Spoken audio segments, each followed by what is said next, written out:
Isabel Ortega may birthday surprise mula sa boyfriend na si Miguel Tan Felix sa set ng Encantadia Chronicles Sangre. Touch me again and makikilala mo kung sino ako. Ashley Ortega at content creator na si Fonz nagkulitan sa TikTok in reference sa bagong serye ng aktres. And I play the role of Angel Sanggalang sa Apoy sa Dugo. I am going to be your worst night.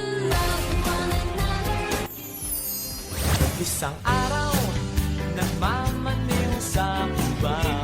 Kapuso couple Dennis Trillo at Jeneline Mercado kumasa na rin sa Ale Trend.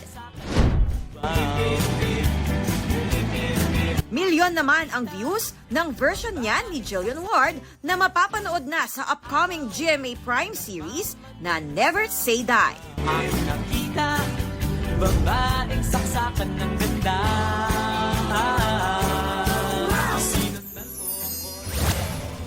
GMA Network! GMA Network, kinilalang most outstanding media entertainment producer sa 8th Gawad La Sallaneta ng De La Salle Araneta University sa Malabon.